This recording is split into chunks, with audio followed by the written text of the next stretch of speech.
Good morning বন্ধুরা, নতুন একটা দিন আর নতুন একটা ব্লগ তোমাদের সামনে নিয়ে চলে আসলাম। কিছুক্ষণ আগেই উঠেছি, বাসি ঘরটা ঝাড় দিয়ে তারপরে এই যে আমার ঝুল বারান্দায় যে কটা গাছ দানা ফেললেই উকি ঝুঁকি মারি কোন দানাটার থেকে গাছ বেরিয়েছে এই তো হয়। আর লেবু গাছটার গোড়ায় মানে ওই যে কেন্ন বলে না, সেগুলো মাটি ফুঁড়ে ফুঁড়ে উঠছে। তা ওটা কতক্ষণ ইউটিউবে সার্চ করলাম, তা ওখানে অনেকগুলো মানে সাজেশন দিল, বললো লঙ্কার গুঁড়ো ছিটিয়ে দিতে, নালে কফি ছিটিয়ে দিতে, নালে রসুন পেস্ট করে তার জল দিতে। তা এই সমস্ত বললো, দেখি কি দেওয়া যায় সেটাই দেব। তা এখন এই যে সকালবেলা দেখো না কোনটা ভেজা কোনটা শুকনো এই করছি, ওগুলো মেলে ঠেলে দিয়ে সোজা চলে এসেছি চা করতে। প্রত্যেক যেটা মানে দরকার। আর আমি এই দেখো এডিট করছি না, আমার মানে কথা যেন আটকে যাচ্ছে, এতটা ঠান্ডা লেগেছে। সামনেই পুজো, তোমরা সবাই ভালো থাকার চেষ্টা করো, শরীরকে সুস্থ রেখো, কেননা এই ওয়েদার চেঞ্জ হচ্ছে আর সবার ঘরে কিন্তু জ্বর সর্দি কাশি।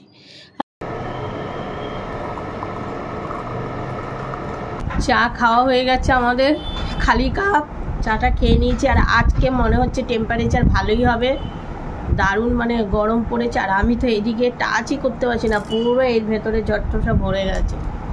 কি জানি এমন পরিস্থিতি না, সেই এইখানে হয়েছে, মুখের ভেতরে কিছু খেলেই জ্বালা করছে, মানে ওখানেও মনে হয় কয়েকটা হয়েছে।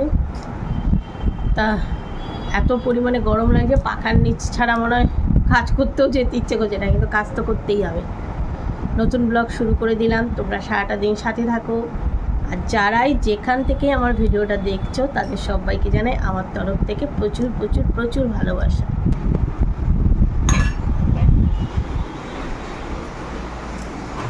তাই তো ইলেকট্রিকের বিলের টাকা তোমাকে দিয়ে দিয়েছে, কিন্তু মনে যেন থাকে, তুমি তো আবার ভুলে যাও কি জানি বাকি আছে, শুধু ওই টাকাটা বাকি আছে, অ্যাডভান্স দিয়েছো যে। মনে হয় সব সংসারেই এইরকম পরিস্থিতি হয় কর্তাগিনীর মধ্যে, টাকা পয়সা নিয়ে তো হবেই, কেননা মানে বুঝতেই তো পারছো মধ্যবিত্ত পরিবার, সকাল হলেই শুরু হয়ে যায় কোথায় কি খরচ, কোথায় কি দিয়েছি না দিয়েছি, এগুলো তো চলবেই। সংসার মানে এই টাকা পয়সার হিসাব নিকাশ তো চলবেই। তা আমি গুছিয়ে নিয়েছি, মানে কেচে স্নান করে নেবো, এত গরম ভাল লাগছে না। তা বললাম যে তুমি গিয়ে পাম্পটা ছেড়ে দিও, আমি বরঞ্চ স্নানটা করেই নেব। কাজকর্ম সব পড়ে আছে, আর এত মানে শরীরে গরম লাগছে, ওই যে কয়েকদিন ওষুধ টষুধ খাওয়া হয়েছে। তা ভাবছি স্নানটা করে পুজোটা দিয়ে নিই। এই দেখো দেখতে পাচ্ছি, এই দেখো পুরো জ্বর ঠসা ভরে রয়েছে, এদিকে টাচই করতে পারছি না। স্নান করে পুজোটা দিয়ে নিই, তারপরে আস্তে ধীরে ওইদিকে রান্নাও করবো, এদিকে ঘরের কাজও করব, তাহলে আর অতটা চিন্তা থাকবে না। আমটা ছেড়েছো? আরে ছাড়ো, 3 বার ধরে বললাম তোমাদের, তো বললাম আমি স্নান করব, কিন্তু স্নান করতে পারিনি কেন সেটা তোমরা পরেই তোমাদের বলছি, কেন স্নান করতে পারলাম না। তা এখন যখন স্নান করছি না, বরঞ্চ আমি আর একটু কাজটা সেরে নিই। ছেলের বিছানা, তারপরে বালিশের কভার টভারগুলো খুলে নিলাম, আর বিছানার চাদরটা চেঞ্জ করে নিচ্ছি।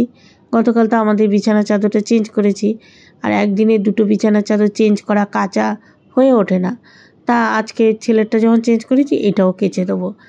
আর মানে একটা একটা করে এক্সট্রা চাদর থাকলে সুবিধা, ওটা কেচে দেবো। আর তো রয়েছে আরও চাদর, কিন্তু বাবুর তো আবার একটু নরম পুরনো চাদর বেশি পছন্দ, তার জন্য ওর ঘরে সব চাদর পাতা যায় না, এই যে এরকম নরম চাদরই পাততে হয়। স্নান করতে যাব বলে রেডি হয়েছিলাম, কিন্তু ওই যে ট্যাঙ্কিতে জল নেই, আমাদের ওকে পাম্প ছাড়তে বলেছিলাম, ও ছাড়তে ভুলে গেছে। তারপরে ওয়াশরুমে ঢুকে দেখি জলের প্রেশার নেই, দেখো গলার আওয়াজ। আর জলের প্রেশার না থাকলে স্নান করতে ভালো লাগে না। আর ঠিক আছে, জলটা হোক, আমি বরঞ্চ একটু কাজই সেরে নিই। কি শুনতেই তো পেলে যে কী কারণে স্নান করলাম না। হ্যাঁ, আর জলের প্রেশার না থাকলে ভালোও লাগে না, তাই এইদিকে ততক্ষণ বসে থাকবো, এদিকের কাজগুলো সারছি। আর এইটা না, এই বালিশটা 2টো চাদর দোকানের মধ্যে ছিল আমাদের দোকানে, তা এখন দোকানে বড় চেয়ারটা পাতাতে নিচে আর কোনো কারণে ছেলে দুপুরবেলা যদি মাঝে মধ্যে আগে শুতো, এখন আর শুতে পারে না। তা ওইটা কতদিন ধরে দোকানে ছিল, তা এগুলো আমার কাছে এনে দিয়ে গেল ছেলে, তা ওগুলো আমি খুলে রাখলাম। আর ওইখানে দুটো শার্ট কালকে মানে ওই যে বিশ্বকর্মা পুজোর উপলক্ষে নিমন্ত্রণ খেতে গেছিলো আমাদের ও আর ছেলে, তা আসার পর মানে এত পরিমাণ গরম ছিল, গতকালই আমি কেচে দিয়েছি। আমি বললাম তুই থাক, আবার রেখে দেবো, একটা ঘামের গন্ধ হয়ে থাকবে। এমনি পুরো শার্ট ভেজা ছিল দুজনেরই, এত ঘামে। তার শার্টগুলি শুকিয়ে গেছে, ওইদিকে বক্স জানালায় দেওয়া ছিল। তা স্নান করতে যাবো বলে দেখো সব কাজই সেরে নেওয়া হচ্ছে, বাকি থাকবে কেন, থাক। গরম তখন লেগেছিল, ভেবেছি স্নান করতে যাবো, আর যাওয়া হলো না যখন, এদিকে আমার কাজকর্মগুলো আমি সেরেই নিই।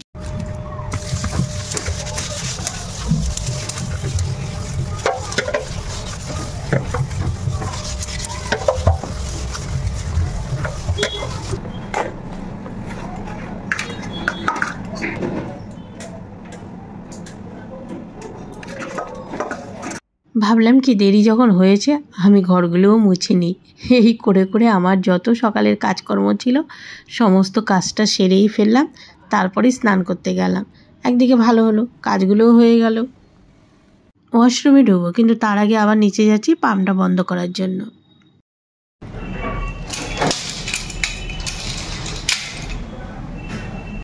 কোনো কাজ রাখবি না, একটু ঘুরে ঠুরে নিবি, কাজ তো সারা বছর আছে।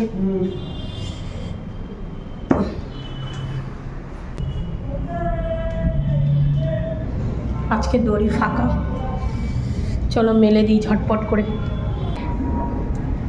আর তোমাদের বাইরের দৃশ্যটা দেখাতে পারিনি, এখন দেখো একেবারে খটখটে রোদ। এই যে জামা কাপড় মেলতে গিয়ে একটা আওয়াজ কানে আসলো, সেটা আমি একদমই সহ্য করতে পারি না। অনেকেই এই আওয়াজটা পছন্দ করে না, সেটা হচ্ছে অ্যাম্বুলেন্সের আওয়াজ। এই অ্যাম্বুলেন্সের আওয়াজটা শুনলেই না মানে ভাইটার কথা মনে পড়ে যায়। শেষবারের মতো ওকে অ্যাম্বুলেন্স করে বাড়িতে নিয়ে এসেছিল, আর তখন ছিল সেই পুজোর সময়। তা অ্যাম্বুলেন্স রাস্তা দিয়ে যাচ্ছে, আর যখনই যায় আমি মানে আমার ভালো লাগে না, যেন তখন কীরকম যে লাগে সেটা বলে বোঝাতে পারবো না। আর তোমাদের সঙ্গে দেখো এডিট করতে করতে আমার নাক ঠাক পুরো বন্ধ হয়ে গেছে। আর এই দেখো এগুলো মনে হচ্ছে কাশফুল, তো না ঘাস ফুল। আর চলো একটু বাইরের রাস্তার দৃশ্যটাও তোমাদের দেখায়। ওই দেখো ওই দিকে আঙ্গুল দিয়ে দেখাচ্ছে, ওখানে একটা পুজো হবে, বাঁশের প্যান্ডেল করেছে। আর রাস্তাটা দেখো, ব্রিজের ওপরটা আবার কেমন মেঘলা মেঘলা হয়েছে। আর আমি এডিট করব কি, আমার নাক ঠাক পুরো বন্ধ হয়ে আসছে জানো। জানি না কেন আমার সাথে এরকম হয়। আমাদের পরিবারে শুনেছি আমার বাবা ঠাকুমা এদেরও নাকি খুব ঠান্ডার ধাস ছিল, আর আমারও এই অবস্থা হয় যে ঠান্ডা লাগলে আর মাঝে মাঝে গলার আওয়াজটা ক্লিয়ার আসছে, আবার মাঝে মাঝে আটকে যাচ্ছে। ঠাকুর ঘরে এসে তোমাদের কি দেখালাম জানো, ফুল। আজকেও ফুল ভোরবেলা এসে কে নিয়ে চলে গেছে, অল্প কটা টগর ফুল পেয়েছে। গতকাল তোমাদের দেখিয়েছিলাম না বেশ কতগুলো টগর ফুল, নাহলে আমাদের একটা গাছে যা ফুল ফোটে আমাদের অনেকটা হয়, কিন্তু না, এই কটা ফুল আর সব চোর নিয়ে গেছে। কালকে আবার এই যে এই দুটো কিনেছি জানো, এইগুলোকে একটু ফুটো ফুটো করে নেব। তারপরে দিদির কাছে দানা চেয়েছি, একটু লাল শাক একটু মূলো শাক, যাই হোক মাটি ফেলে এখানটায় এসে এগুলো ঢুকছো একদম মাপে মাপে ঢুকছে, কিন্তু এগুলোকে কয়েকটা ফুটো করে নিতে হবে। আর ওইদিকে গাড়িটা আমাদের খারাপ, ও টিফিন না করেই আমি পুজো দিতে বসেছি, ও বেরিয়ে গেল, গ্যারেজে নিয়ে গেল। ড্রাইভার বারবার ফোন করছে, গ্যারেজে নিয়ে গেল, কখন আসে, আসলে এত বেলা হয়ে গেলে আসলে টিফিন কী করবে। আমি ছেলের কাছে যাব, কি জিজ্ঞাসা করি কী খাবে। আর আমার তো কোনো কিছু দিয়ে খেতে ভালো লাগছে না। মাছ আজকে আমি বলেছি মাছ টাছ কি চলবে না, কী রান্না করবো, একদম যেন কেমন লাগে, কোনো কিছু মুখে স্বাদ পাচ্ছি না। ছেলের কাছে গেছিলাম, তার ছেলে বলল যে একটু ছাতু খাবে, তারপরে আবার পুরো ঠান্ডা জল দিয়েও না, একটু মিলিয়ে দিলাম 2 রকম জল আর লেবু বিট নুন দিয়ে একটু গোলালাম। আর আমাদের ও তো গেছে, কখন আসবে, যদি চলে আসে, কেননা ও এমন মানুষ, ও বাইরের থেকে কিচ্ছু কিনে খাবে না, ও যত বেলাই হোক না খেয়ে চলে আসবে। এই যদি আমার ছেলে হতো, বাবা কোথাও গেলে ঠিক ও টিফিন করে নেবে, কিন্তু আমাদের ও আবার দোকানের খাবার একদমই খায় না। তাই এদিকে সবজির এটা বের করলাম বাস্কেটটা, যে অনেক দিন ধরে তো এই কাজ ওই কাজ করতে করতে আর এর ভেতরে যে যতই ফ্রিজে থাক মাঝে মাঝে দুই একটা ভাই পচে যায়, কিছু করার নেই, কি করব আর এত যত্ন করে রাখার পরে। তা দেখলাম ধনে পাতাটা ঠিক আছে কিনা। ধনে পাতাটা বের করেছিলাম কিন্তু কাজে লাগেনি।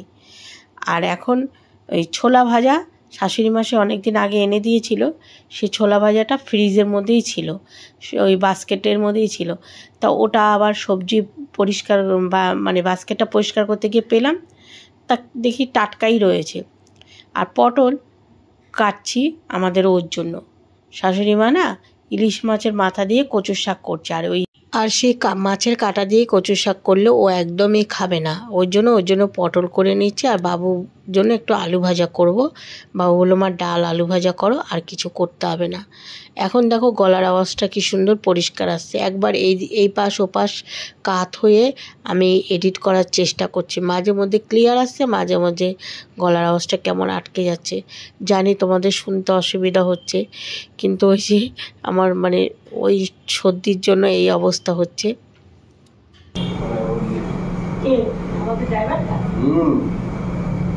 কাজ করি হ্যাঁ, শুধু গেলাম তো ঘেমে গেছো, গেঞ্জিটা খুলে দাও।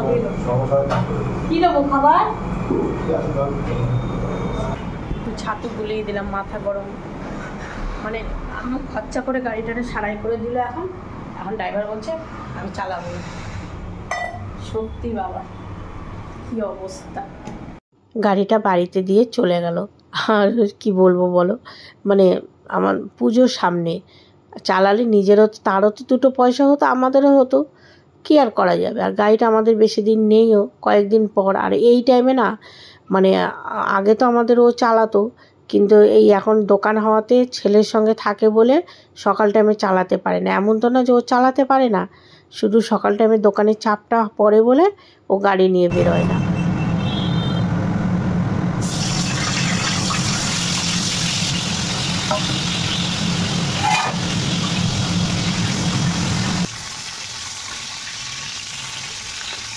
মানে এই জ্বরটা যাওয়ার পর থেকে একদম মানে গরম যেন সহ্য করতে পারে না। একটু রান্নাঘরে গেছি, পাখা ছেড়ে এখানে সবজি নিয়ে বসেছি।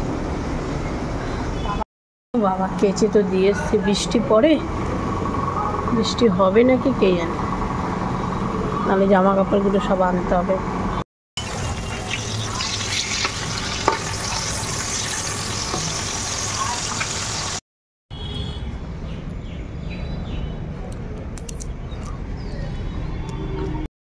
দেখো শুকিয়েও গেছে।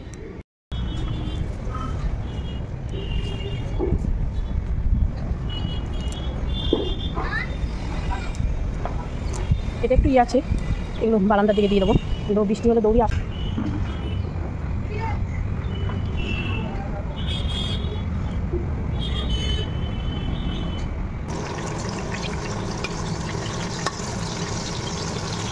ছাদের থেকে এনেই পিলো কভারগুলো ভরে দিলাম। পিলো কভারগুলো হালকা ছিল, শুকিয়ে গেছে, কিন্তু ছেলের প্যান্ট আর হচ্ছে গেঞ্জি মোটা ওগুলো আর শুকায়নি, ওগুলো মানে জল ঝরে গেছে আর একটু ভেজা। তা আমি গ্রিলের ওপর দিয়ে দিলাম।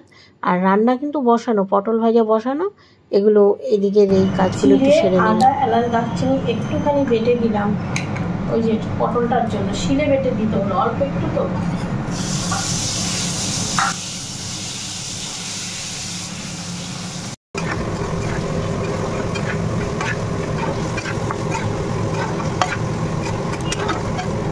তেলটা দিয়েছি আমি, কিন্তু সেই তেলেই রান্না করলাম, আর এক ফোঁটা কিন্তু এর মধ্যে কোনো তেল দেইনি। পটলটা আস্তে আস্তে যেহেতু ভেজেছি, যার জন্য তেলটা লাগেনি।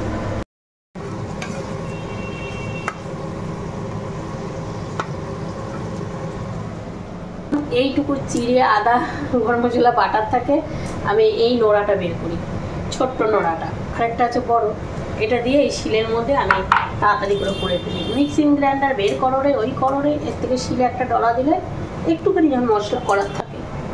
আমাদের একটা জিনিস দেখাচ্ছি, এই দেখো পটলটা আমি চাপ দেবো, এই দেখো দেখেছো কি সুন্দর সফট হয়ে গেছে, দেখেছো?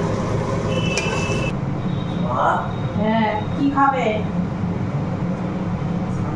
স্নান করবো, গরম নাকি? পটলটা ভেবেছিলাম একটু ধনে পাতা দেবো, তা আমার গোপাল সোনা বললো, মা আজকে আমি এক পিস একটু মেখে খেয়ে দেখবো, ধনে পাতা দেখবো, একটু ঘি দিয়ে দিই।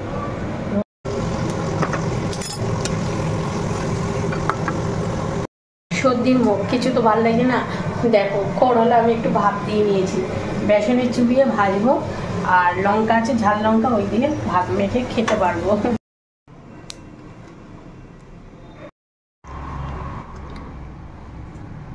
এই যে কচুর শাকের ইলিশ মাছের মাথাটা শাশুড়ি করেছে, আমি তো পটল করেছিলাম। আর এটা হচ্ছে মান কচু বাটা, কাঁচা কিন্তু বাটা, খেতে দারুণ লাগে। আমার গোপালেরও খাওয়া হয়ে গেছে, গোপাল তো এগুলো খাবে না, পটল খেয়েছে, পটলের গ্যাবিটা খেয়েছে। বাতাবি লেবু,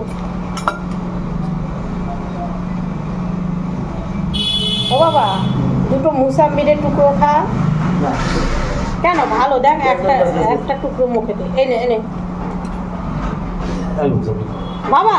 এই যে সর্দিতে ভালো কিন্তু উপকার, তুই এটা খেয়ে না, একটু মুখে দে।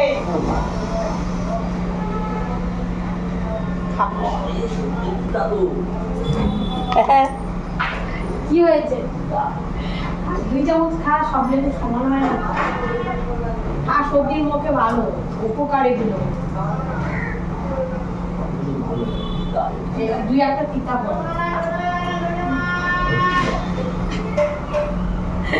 বলে, মা তিতা আর খাবো না।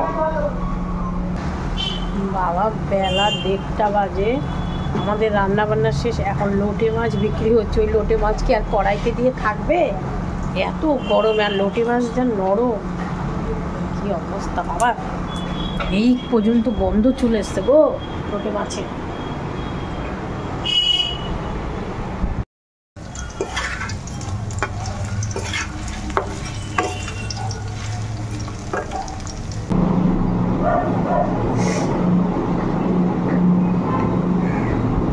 আর বলো না, মানে কিছু খেতে পারছি না, মানে এত ঝাল লাগছে, মানে জিভ যেন।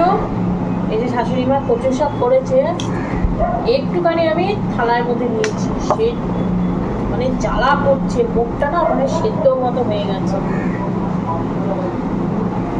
আর হচ্ছে উচ্ছের বড়াটা, ওই যে উচ্ছে ভেজেছি, ওটার মধ্যে একটু সামান্য একটু এই লঙ্কা নিচ্ছি, যাতে একটু গন্ধটা ভালো লাগে।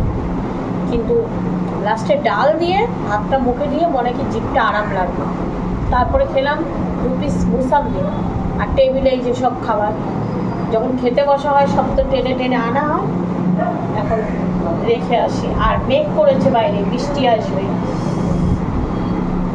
প্রচণ্ড জ্বালা করছে, মানে জিভ একেবারে মানে কি এত জ্বালা করছে।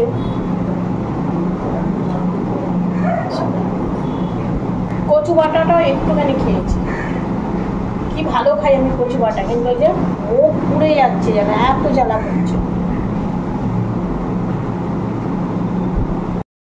বাইরে এখান থেকে মেঘ ঠিক দেখতে পাবো, অন্ধকার ওয়েদারটা দেখো।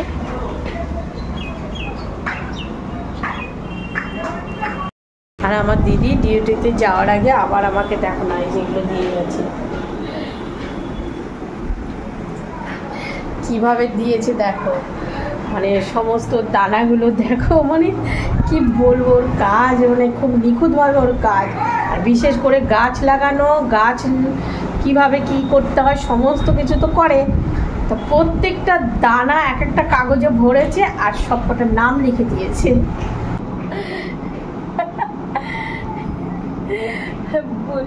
পুরিয়া লিখে সব লিখে দিয়েছে। মানে যখনই বাড়ি থাকে গাছ, ওর গাছ লাগাতে খুব ভালোবাসে, আর ওর হাতে গাছও সুন্দর হয়, ওর হাতে, আমার ছোটো বোনের হাতে, তারপর আমার ভাইয়ের বউ, সবাই ভালো। ও বাবা, এটা লিখেছে ভেন্ডি, ভেন্ডি দানা, ওরে বাবা ভেন্ডি দানা। তোমাকে পড়িয়ে শোনা, দেখো আমার দিদির কাজ দেখো। তারপরে এটা কি, ও এটা হচ্ছে লাল শাকের দানা, ওর বোন কোথায় লাগাবে এত লাল শাকের দানা। আর এটা লাল শাক ফেলবো, ওই যেগুলো কিনেছি না, সকালে তো তোমাকে বললাম, এটা হচ্ছে বাবা কাটোয়ার ডাটা চলো। আর এই একটা এটা হচ্ছে দেখি কি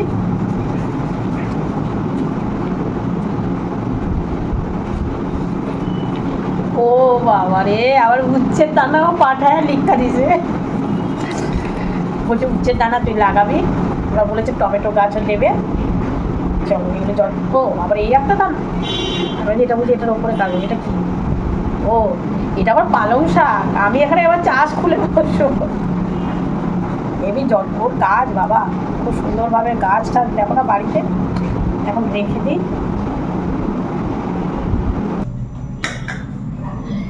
এখন বাজে রাত 10:15। আমি তোমাদের সঙ্গে সেই দুপুরে কথা বলেছিলাম, মানে খাওয়া দাওয়ার সময় মনে হয়, হ্যাঁ।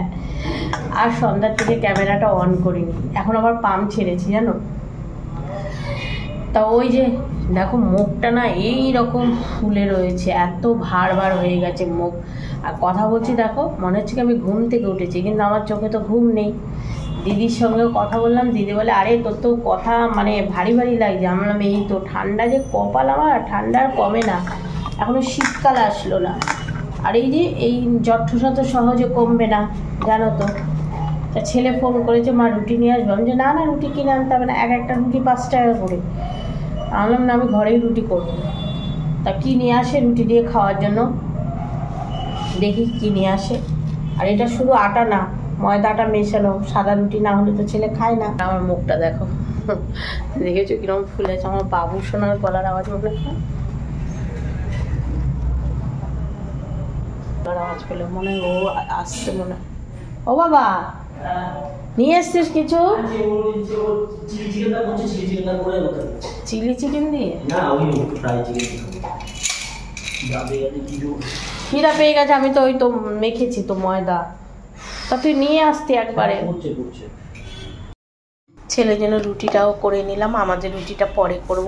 শুনতেই তো পেলে যখন ঘরে ঢুকলো বললো মা খিদে পেয়েছে। আর বাড়ির কাছেই এই চিকেন ফ্রাইটা করতে দিয়েছিল, গিয়ে নিয়ে আসলে এখন ও খাবে। আজকের ব্লগটা এখানেই শেষ করছি, দেখা হবে আগামীকাল নতুন একটা ব্লগে। সবাই ভালো থেকো, সুস্থ থেকো।